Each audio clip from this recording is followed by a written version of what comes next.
From the Ticats Audio Network, this is Tiger Cats Game Day with Courtney Stephen and Mike Daly.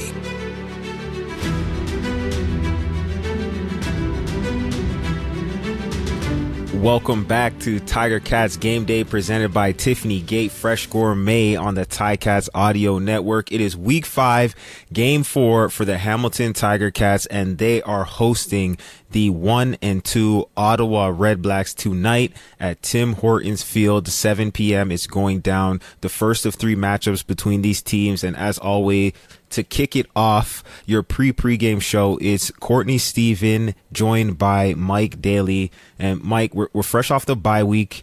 We've got a 0-3 Ticats team going up against a 1-2, I should say, Ottawa team. How does this game fit into the storyline of the season as we're going into Week 5 here? Yeah, I mean, we talked about it last time with Montreal. It's still an East Division battle, right? So no matter what time of year this comes at, when it comes in the season, you need to get these wins under your belt, right? Because we've talked about this, and it happens every single year. It's a tight race at the end of the year to get into that first, second, sometimes that third position into playoffs for that crossover. These are important, right? And yes, they're going to see Ottawa 3 times this year, but each one of these is equally as important as it would be at the end of the season as well, right? It's always these battles for the East. These are the important ones. So to have it at home to start, to get to feel out this Ottawa team for 2023, I'm looking forward to it. And it's going to be a test for the Cats to come off this bye week and be like, you know what, where do we actually stand, right? Because, we'll never say a must win at the beginning of this, but they need some sort of confidence behind them. Absolutely. And coming into this game, there's 2 teams who are really searching for some momentum.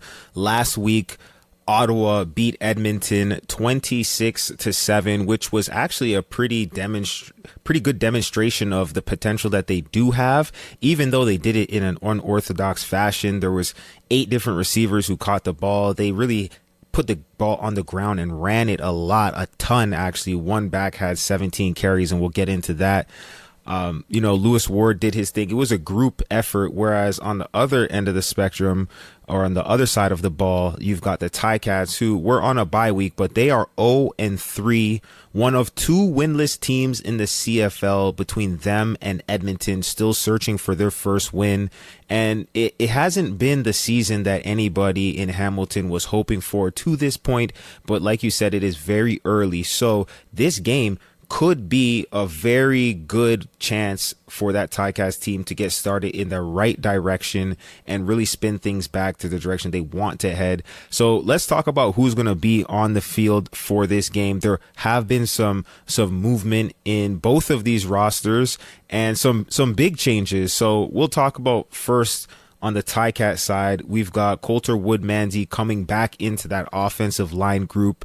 His presence was missed, and to have him back in there, it allows Sartor, the first game he had last week, or I should say before the bye week was his first game, he's moving to the right tackle, and then you're going to have David Beard, Brandon Revenberg, and you're going to have Kemp at the left tackle. So that group is getting back one of their main guys. That's got to give some confidence to Matt Schiltz, who's getting his second consecutive start.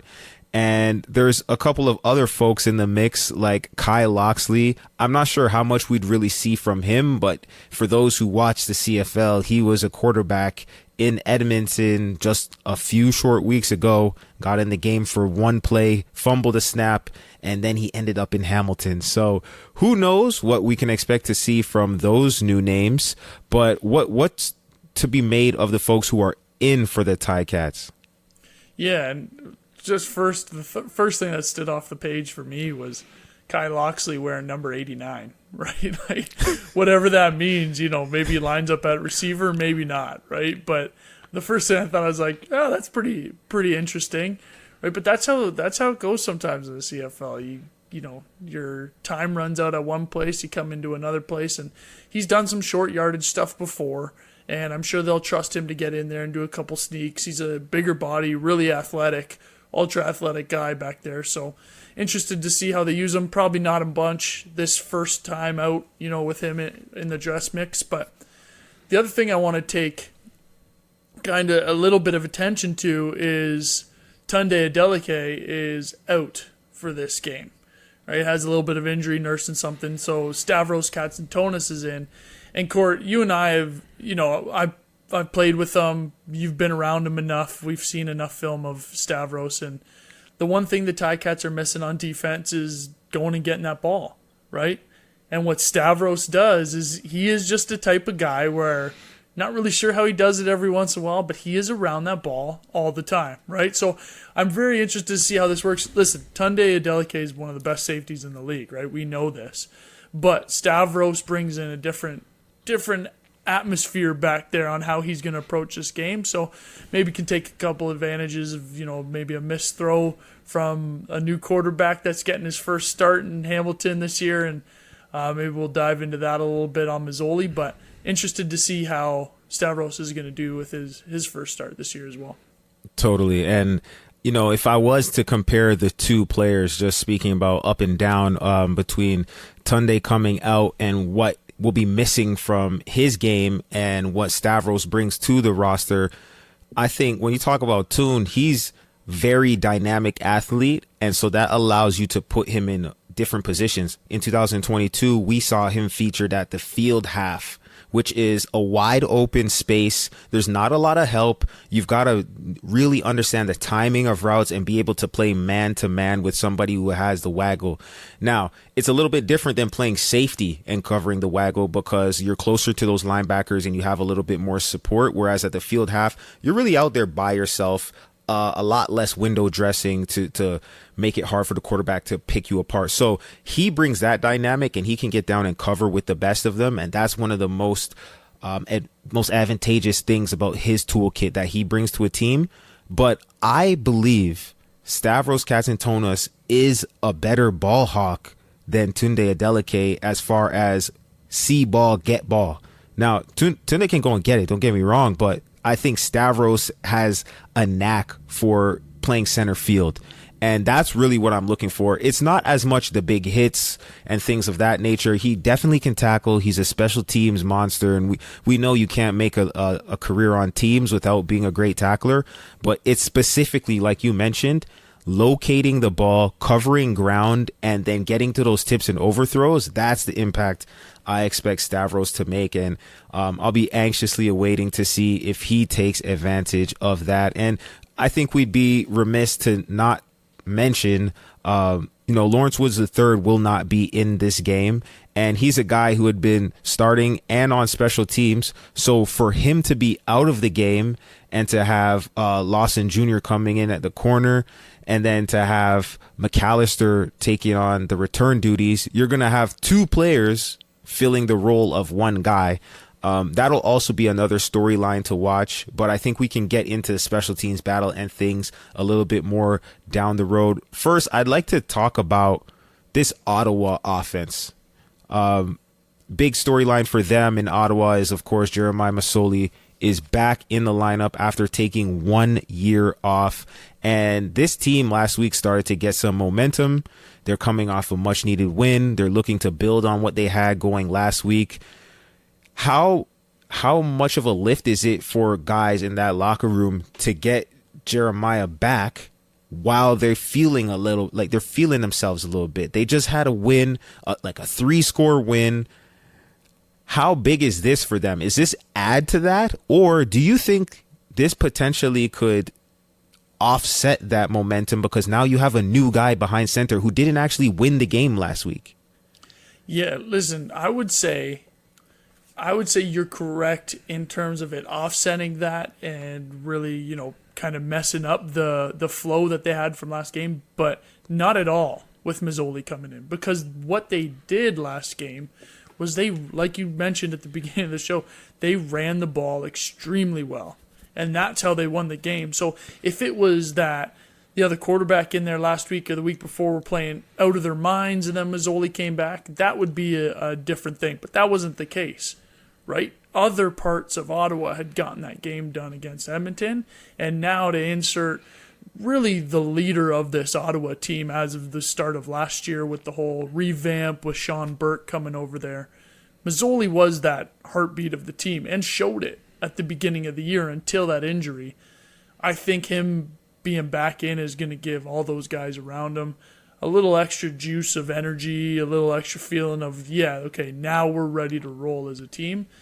And Court, you and I have been around Mazzoli enough, and the Ticats, Tiger Town, all that stuff, they've been around Mazzoli enough that everybody's like pretty happy for Mazzoli to be back, right? There's really no Hamilton fan, there's no Hamilton player, anybody that's been around him before that's like, oh yeah, we got to get Mazzoli, you know what I mean? Like, oh yeah, I hope he plays over. Everybody's happy for this guy to be back, right? So that just shows the type of guy he is. So you could imagine what's going on internally with Ottawa. But now with Mazzoli back and being able to make the throws he can, and DeMontre Tuggle running the way he has, and Jackson Bennett also spelling him off and being able to run the way he is, it's a pretty dynamic offense for them to have to deal with right now as the Ticats. Yeah, DeMontre Tuggle, 17 carries, 126 yards, and a touchdown last week versus Edmonton in just his second start. And then spelling him off of the bench was Jackson Bennett, former Ticat, with 8 rushes for 44 yards, averaging over 5 yards a carry. This is a guy who played Sam linebacker for a couple years. And so, I mean, between the two of them, 25 carries, you got 170 yards. That's a rushing attack. That is a rushing attack by all accounts. And so this defensive line for the Ticats and also the linebackers, they're going to be asked to make a lot of tackles. And you know what? I'll take that one step further, because in the CFL, especially when you get into the 2-back formations and you're going to see Marco Dubois in the game, the fullback for Ottawa, he's the only person who actually caught a touchdown last week, believe it or not. When they get into those 2-back formations, you're going to have the Sam linebacker. You're going to see Chris Edwards. You're going to see Stavros in and around the box being added to the blocking scheme. And so the DBs are going to have to make tackles. And if they make those tackles at 7 or 8 yards down the field, as opposed to making them at 5 or 6 yards down the field, that's going to change the tempo of this game, because first down turns into new first downs when they get a chance to just break out and have explosive runs. So I think that helps a guy like Jeremiah coming back. But make no mistakes, when I knew Jeremiah as a teammate, I always used to call him Deep Ball Soli. And that was from the days when he was the scout team quarterback and Zach Caleros was at the helm, to the point when he was the featured guy. He never wanted to just play the short game. He wanted to score and put up points. So it'll be a great matchup between him and Stavros in that back end, and the rest of those guys, Richard Leonard and JVN Elliott. It will be a great opportunity for them to get some deep balls and see really who's going to win the 50-50 balls, because I think those opportunities will show up in this game. And just talking about the Ticats defense, they've allowed 112 points. That's 9th in the CFL. And for those who are counting, there are only 9 teams in the CFL, so it's not that good. Allowing 294 passing yards per game, 113 rushing yards per game. So these are not numbers to write home about by any stretch of the imagination, but you got to believe that Mark Washington is putting his foot down, and those guys, they have a lot of pride over there. They've got to say the buck stops with me. It's not necessarily for anybody to be a superhero, but going into this game, you got to think that there's a point of emphasis for this defense specifically to apply some pressure and make some things happen. If you're on that defense, how are you entering this game? What's your mindset as a Tiger Cats defensive player? Well, you take into account this bye week, right? So coaches are going to go back and they're going to look at what's working, what's not working. They have a lot of time to do that, right? As soon as these bye weeks come up, that's when you're able to go look and, you hear Coach O say it all the time, the rear view mirror.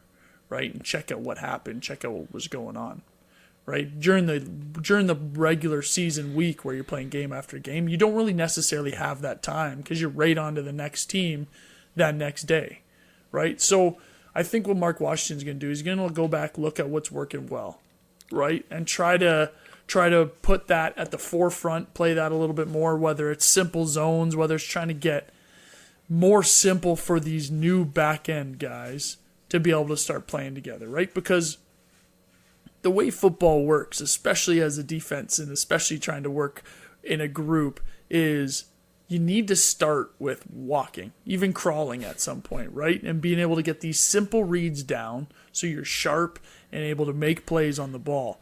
And right now, that's not exactly what we're seeing from this Ticats defense. There's not really these big splash plays that we're seeing too often that they need in order to spark the offense, in order to spark the special teams. So I think what you got to do is you have to get back to the simple stuff where it's easy reads for these guys so that they can now play as fast as possible. Because when you know exactly what you're doing and exactly what you're looking at with your eyes, then it's easier and easier and easier, right? So I think that's what we're going to look at is nothing special, no new nuanced defenses that people are going to say, oh, this is brand new. No, it's going to get back to the basics. They have to almost reset to try to make some of these plays. But on top of that is when that play is there to be made, it has to be made, right? We say it all the time. The DB that leads the league in picks is just the one that catches the ones that come to him, right? He's just got to catch them. That's it, right? So this is what this Ticats defense needs to do. You just need to make the plays that come to you as you're playing this simple defense, being able to do these easy reads. That's what they have to end up doing. Ultimately, to just help this offense out, right? Help this special teams unit out as a team. And that's really what they're missing at this point, Court. Yeah, and I can almost hear Coach O's voice in the back of my head when I was a player. He said, just make routine plays every time, and you'll be an all-star. Literally, make the tackle, make the catch. That's how you become one of the best players in the league. And help that offense out. They will need to. They moved the ball a lot last game for the Tiger Cats. Matt Shiltz, 345 yards against Montreal, but he also had 2 interceptions. Now, this offense, in a lot of respects, you can say it's greatly improved since the beginning of the season, and there's been a lot of flashes of some very promising things compared to 2022, but they're still trying to completely put their stamp on it and really find their way. You've got a guy like Duke Williams who's really been coming on lately, and I think he's starting to establish himself as one of the go-to guys in this offense. But when we take a look at the Ticats offensive lineup, what stands out to you? Yeah, well, when I look at the Ticats offense, it's very pass-heavy right now, and they are doing well, but there's these mistakes with these interceptions and these turnovers that are putting them behind the 8 ball, right? Anytime we were playing, there was always a breakdown. So every time you were prepping for a team, you would take 3 games, right? And you would have stats based on these 3 games that would break down tendencies of an offense, tendencies of a defense. And that's what you would focus on. Because you can imagine by week 17, you can't take stats from 17 games because every team's so different over the change. So you take these little snippets and, well, this is now the 4th game. So they have 3 games on Ottawa, and Ottawa has 3 games on the Ticats to break down their stats, right? To break down their tendencies. And what Ottawa's defense is looking at right now is the Ticats will not run the ball, right? The Ticats are going to go to the air, and they are going to continue to go to the air because they are doing well at it. Now they're going to throw the ball up. There's some of these interceptions that are happening are really putting them behind the 8 ball, but right now defenses are just sitting back and forcing the Ticats to have to throw into having, 6, 7 guys back there in coverage, just waiting on these deep routes, waiting on all these different plays, which you saw in Montreal with some of the interceptions, because there really isn't a threat of a run game right now, right? Ticats are last in rushing yards, last in rushing attempts. As a defensive coordinator on the other side of the ball against the Ticats, I'm going to say, okay, let's force these guys to what we call dribble left-handed because, for those that don't play basketball, you try to dribble left-handed. That's pretty hard to do, right? So make them run the ball, see if they can beat us that way, right? And that's what that 3-game breakdown of the Ticats is right now, and that's what the league is showing. Yeah, and you know what? I think the Ticats could run the ball effectively had it not been for some trips to the injury ward for that offensive line, and also playing from behind in some of all of their games. Quite honestly, they've been playing from behind for the majority of the season, which changes the game plan because James Butler has been great when he touched the ball. Aside from a fumble in week 1, I think he's been one of the consistent bright spots in that offense that you'd love to see more of given the opportunity, but situations will arise in our lives, but you got to be smart about it. Well, I agree. I agree with you. Him and Duke Williams, those two guys, you watch, they flash all over the place, right? Tim White last week as well. So it's just getting those type of guys involved. But yeah, you're absolutely right. Get James Butler the ball as many times as possible when it fits, because obviously if you're playing from behind, you can't be running the ball and losing clock, right? Yeah, you can't be running the ball, losing clock, and you can't be wasting time when it's the summer, it's beautiful, and you want to go outside, but your grass ain't cut. So you got to go and get yourself one of those Greenworks lawnmowers. If you don't have one, by the way, during Ticats pregame, for every home game, we will be running the Greenworks Listen to Win contest. Fans need to listen for the keyword and go to ticats.ca/Greenworks to enter. This week, one lucky listener will win a Greenworks 40-volt, 16-inch cordless lawn mower, courtesy of Greenworks. And let me tell you, I just cut my lawn with one of these bad boys, and it's looking pristine. I got some brownie points with the wifey, and my kids were cheering me on from the window saying, "Good job, Dad." So this thing is bona fide. If you want to get in there and look good for the summer, watch your game from the backyard too. But I digress. Let's talk about special teams. Okay. I think for Ottawa, they ran the ball a lot. They got a great quarterback coming back. 8 different receivers caught the ball. They got Jalen Acklin, all these names. The most dangerous weapon on this team arguably might be Lewis Ward, who is 10 out of 11 on the season. He was 4 for 4 last week. His long for the season is 50 yards. He's no slouch by any stretch of the imagination, and he's been consistent for years. So how will the kicking game, whether that's punting or field goals, how will that come into play in this one with two offenses who are really still trying to get in their groove? Yeah, like we have said this multiple times, right? When you have a kicker like the Ticats had last year with Seth Small, right? And Mark Leggio doing a good job for the Ticats now, right? Hasn't missed. But Lewis Ward, who is, they're confident that they're going to get points when they get in field goal range, that he's going to hit more than not. It allows that offense to open up and take shots at this end zone, right? So now instead of, finishing every drive with 0 points because it's a long field goal, you're not really sure what to do, right? You're at least guaranteed 3 because you have this lights out kicker. And now you can start taking those shots to get the 7 points, right, to the end zone. And that's huge for an offensive coordinator to be able to have that confidence to open up some of those more downfield passing plays. Like you said, with deep ball solely, right? That allows him to now take these shots and kind of break a game open. Same thing with the Ticats. They need to get a little more confidence in Mark Leggio. Not that he's not doing well, but just for him to be around a bit more. So they have that confidence so that Matt Schultz can take a shot. Where I want to look to, though, on the special teams is the punt return.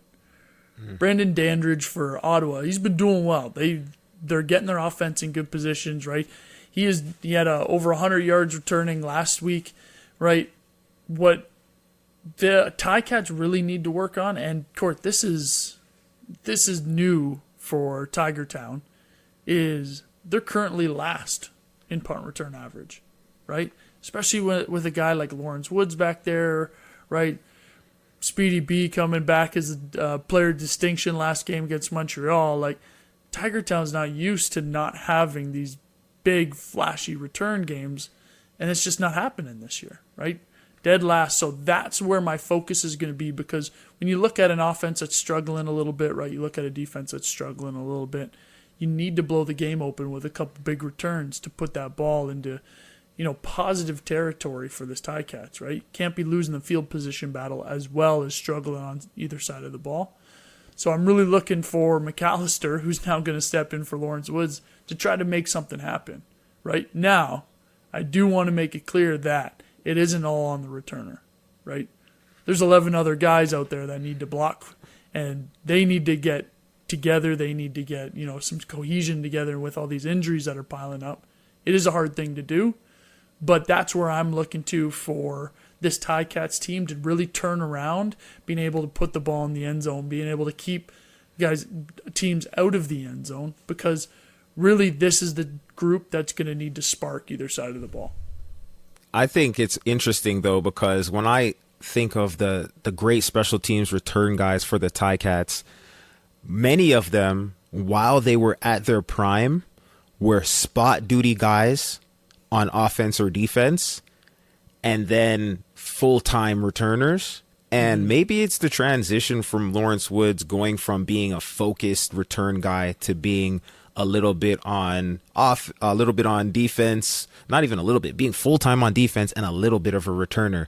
Maybe that impacted the returns that he was having this season. Not sure. No one can really tell, but I think back to the guys who were really good. Of course, Brandon Banks, at the peak of his return years, he was coming in and playing on offense a little bit. You think of a guy like Frankie Williams. I even go back as far as Tyrell Singfield. All these guys, they were able to go and get a rest during the regular course of downs and then come onto the field fresh before they broke it wide open. So maybe that is something that's having an effect there, but we'll see how this game goes, and the return game will absolutely play a factor. Short fields are an offense's best friend, and whoever can create the most of them will give themselves a huge advantage. So as we get closer to the end of this one, looking at a key matchup in this game, if somebody is tuning this on, they haven't watched anything yet this season, who would they be looking to as somewhat of a proxy to how this game's going to go, or who has the potential to blow this one open as far as a matchup? Yeah, the first one I'm going to look at, and it's because, the Ticats have been struggling keeping guys healthy on that offensive line, is really the trenches, right? So it's a encompassing offensive line versus the Ottawa defensive line. Right now, Ottawa leads the CFL in sacks, right? And Ticats offensive line, it seems like it's a new person there every time. So in order to get Matt Schiltz and that offense comfortable back there, and not even just that weapon that we talked about, James Butler, going, it's going to be starting up front with that O-line, being able to control this really, really well put together Ottawa defensive line and being able to open up these gaps to control the ball and give Matt Schiltz a little bit of time to find the Duke Williams, the Tim Whites, the Richie Sindani's downfield and get those big chunk plays. So that's what I'm looking for initially, because it's, no secret of football where the offensive line and the defensive line battle is really who's going to end up winning that game. And right now it's a good test for this Ticats offensive line against one of the best in the league from Ottawa. Yeah, I think that's absolutely right. I'll be very interested to see how Stavros Katsantonis does against Jeremiah Masoli, who is effectively getting his first live action reps in over a year. So there's got to be not necessarily nerves, even though those might be apparent, but I don't necessarily think nerves would rattle a guy with so much experience as Jeremiah has. It's more so knocking off the rust and seeing things at game speed, because you can't simulate a game in practice no matter how hard you go, because they will always blow the whistle in practice if you're at the moment of truth of actually getting smoked by somebody on defense. So Stavros versus Soli, that would be an epic battle, and I'm sure there'll be plenty of 50-50 balls, deep balls up the seam, windows that are a little bit too small that he tries to fit it into anyways. But an excellent quarterback and a rangy defender, that's something for primetime TV I'm looking forward to tonight. And if there was any other players who would be X factors in this one, not necessarily a matchup, but just to keep an eye on some focal points, where would you direct fans to draw their attention? Well, and this is more of a mentality and a personality battle, but Richard Leonard and Jalen Acklin, Ticat fans know Jalen Acklin, know the fiery competitor that he is, and Richard Leonard is the exact same way. Maybe a little bit quieter on the outside, but he is the exact same way, and there will be words spoken between these two. But I'm very, very interested to watch that battle when they're able to, between Jalen Acklin and Richard Leonard, because really two of the best in the league going up against each other that are going to line up across Jalen Acklin in the field side slot and Richard Leonard in the field side halfback spot, right? So they're going to be matching up all the time. When Mark Washington dials up cover one, man-to-man coverage, and it's your best versus our best, let's see what happens, that's going to be a good matchup to watch. Yeah, Richard Leonard's footwork is a thing of beauty. I love to see a good DB operate and execute. So if you're in Tim Hortons Field, make sure you check out that sideline camera. It gets up and close, and you see them talking. You might not be able to hear them, but you could read the lips. It will be getting chippy, and that's exactly what we want. This is the division battle, the first of 3 tilts between Hamilton and Ottawa. This one is a battle of 3rd and 4th in the East, but who knows the impact of this game later in the season. The CFL season in 2023 is really just getting underway, but we're excited for this one tonight, 7 p.m. kickoff, 6 o'clock pregame show with Bubba O'Neill and Andy Fantuz at 7 o'clock. RJ Broadhead and Luke Tasker have the call. And of course, this was Tiger Cats Game Day presented by Tiffany Gate Fresh Gourmet. My name is Courtney Stephen. Thank you for listening. If you enjoyed this, please make sure to go check us out on YouTube. Subscribe there. Subscribe anywhere where you download podcasts. And make sure you check out my boy Mike Daly on social media too. He's a great follow. We were out on the town last week, and so there might be some interesting Easter eggs if you check them out on social media. But yes, this was Tiger Cats Game Day presented by Tiffany Gate Fresh Gourmet. And until next week, we hope you have a great game day. Peace. It's game day and you're ready. So are we. Let us know your thoughts. Email us at gameday@ticats.ca. Courtney Stephen and Mike Daly are here every game day with their insights into today's game. Subscribe to the Ticats Audio Network on Spotify or wherever you get your podcasts.